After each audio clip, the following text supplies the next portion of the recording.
देहरादून में पिटकुल के प्रबंध निदेशक प्रकाश चंद्र ध्यानी की नियुक्ति को लेकर विवाद लगातार गहराता जा रहा है।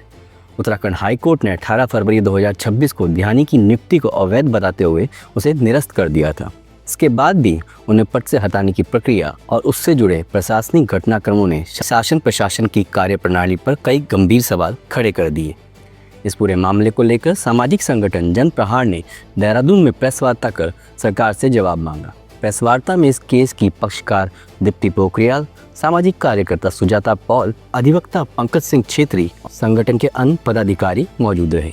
सबसे गंभीर आरोप इस दौरान दीप्ति पोखरियाल ने लगाए।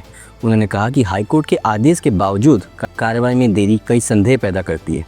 उन्हें आरोप लगाते हुए कहा कि ऐसी चर्चा है कि प्रकाश चंद्र ध्यानी के पास मुख्यमंत्री से जुड़ी कोई ऐसी चीज़ है जिसकी वजह से मुख्यमंत्री उनके खिलाफ कार्रवाई करने में असमर्थ है। कारण यही है कि जो पहले कोर्ट से जो आदेश दिए गए थे उनको तो माना नहीं गया, बल्कि उसके उलट नियमों में फेरबदल करके प्रकाश चंद्र ध्यानी को बैठाए रखने के लिए नियम उसके अनुसार बदल दिए गए। ऐसा क्या है जो उसी को ही ये सब संभालने को, ये पूरा पिटकुल का पूरा भार संभालने को उसी के कंधों पे ही डाला जा रहा है? क्या कोई और इस लायक नहीं है वहाँ पे?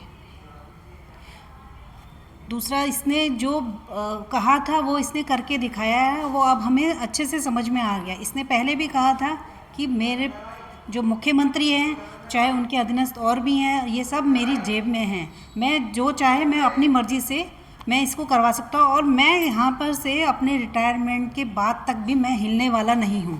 तो ये सारे जो बातें उसने कही हैं वो सब सच करके दिखा रहे हैं। ऐसा कुछ ना कुछ तो है उसके पास में, कुछ ना कुछ मुख्यमंत्री का कुछ ना कुछ, चाहे वो ऑडियो हो, चाहे वो कोई क्लिपिंग हो, चाहे वो कुछ भी हो, कुछ है उसके पास में जो मुख्यमंत्री उसके दबाव में आकर ये सारी चीज़ें करते जा रहे हैं। उन्हें और कोई नहीं दिखाई दे रहा है। इस पद के लायक केवल वही बैठा है, एक BA 3rd डिवीज़न पास LLB की फर्जी डिग्री लेके जो बैठा हुआ है। LLB के लिए भी उसके ऊपर की जांच पूरी हो चुकी है, इसकी नकली डिग्री है, इसके ऊपर कार्रवाई की जाए। अभी तक वो कार्रवाई सरकार ने नहीं की है। पोखरियाल के इस बयान ने पूरे मामले को राजनीतिक रूप से संवेदनशील बना दिया है। इस मामले में अधिवक्ता पंकज सिंह छेत्री ने भी कई कानूनी पहलुओं पर सवाल उठाए। उनका कहना था कि जब हाईकोर्ट ने 18 फरवरी को नियुक्ति को निरस्त कर दिया था तो उसके बाद तत्काल प्रभाव से अधिकारी को पद से हटाया जाना चाहिए था।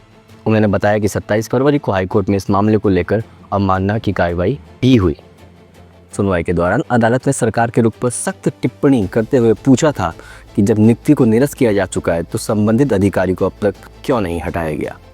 देखिए, प्रकाश चंद्र ध्यानी के पास न जाने मुख्यमंत्री और ऊर्जा मंत्री की ऐसी कौन सी चाबी है जिसको लेकर वो मुख्यमंत्री जी इतने उनके कायल हुए जा रहे हैं कि कायदे कानून नियम सब ताक पे रखकर केवल उनको बनाए रखने के लिए पूरा सिस्टम लगा दिया है।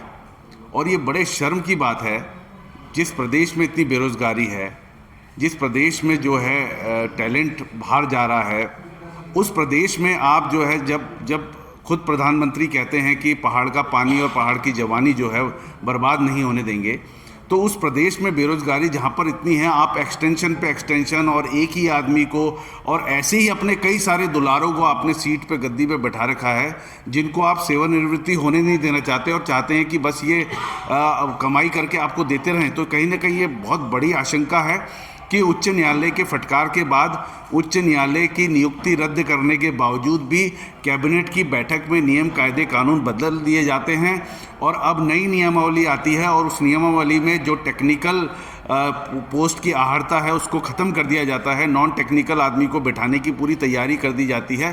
तो ये सीधा सीधा समझ में आता है कि ऊर्जा के तीनों निगमों में कहीं ना कहीं इस व्यक्ति को, प्रकाश चंद्र ध्यानी को बैठाने की मुख्यमंत्री जी की आगामी योजना पूरी होने जा रही है, जिसके खिलाफ हम खड़े हैं। और हमारे साथ जो पक्षकार हैं उच्च न्यायालय में दीप्ति पोखरियाल जी भी हैं, जन प्रहार के संयोजक सुजाता पॉल जी ने अभी सारी बातें बताई। तो हम जो है छोड़ेंगे नहीं, लड़ाई न्यायालय तक भी हम लेके जाएंगे और देंगे कि यहाँ पर भ्रष्टाचार इस प्रकार से ऐसे नहीं चलेगा। जो मुख्यमंत्री जी चाहेंगे ऐसा नहीं होगा। ये प्रदेश कायदे कानून से, संविधान से चलेगा।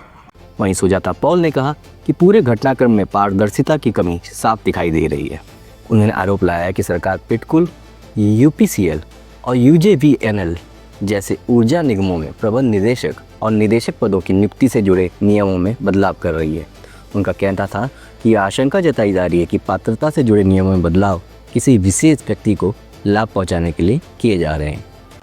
देखिए, जिस तरीके से श्री प्रकाश चंद्र ध्यानी जी को पिटकुल में बनाए रखने के लिए या ऊर्जा के किसी एक निगम में उनको एडजस्ट करने के लिए कानून बदले जा रहे हैं, उसमें सीधा सीधा सवाल है कि ऊर्जा मंत्री की कौन सी दुखती नब्ज है जो इनके पास है, जिसके कारण यह इन्हें अपनी उंगलियों पर भी नचा रहे हैं, नियम कायदों को बदल रहे हैं। जिस एडवर्टीजमेंट में ये कहा गया कि अब हम नई नियुक्ति के लिए निदेशक पद पर साक्षात्कार करेंगे, उसको कैंसिल करा जाता है जब कंटेम्प्ट का ऑर्डर आता है। और मीनाक्षी सुंदरम जी को बताना होगा कि ये कौन सा भ्रष्टतम आप कार्य कर रहे हैं जिसके बारे में जनता को अभी तक बता नहीं पा रहे हैं, क्योंकि सच्चाई ये है कि आपने पहले वो साक्षात्कार कैंसिल करे, उसके बाद नियमों को छुपे नियम बदल रहे हैं, जबकि पारदर्शिता होनी चाहिए। और इस कारण से ये नियम बदले गए ताकि आप प्रक्रिया को दोबारा से नई तरीके से शुरू कर दिया जाए। एक, प्रक्रिया में पारदर्शिता लाना होगा जनता को कि ये प्रक्रिया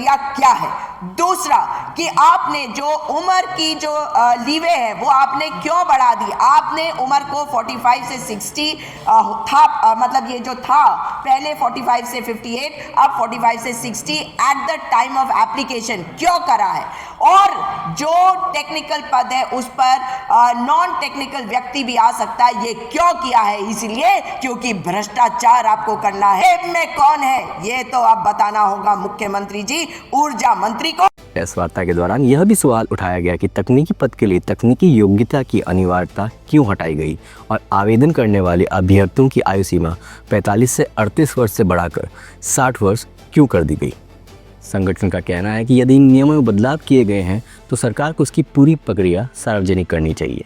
जनप्रहार ने यह भी आरोप लगाया कि 27 फरवरी को हाईकोर्ट में अवमानना की सुनवाई होने के बाद भी जिस आदेश के माध्यम से अधिकारियों को हटाने की बात सामने आई, उस आदेश में 26 फरवरी की तारीख अंकित बताई जा रही है, जिससे पूरे प्रशासनिक घटनाक्रम पर और अधिक संदेह पैदा हो रहा है।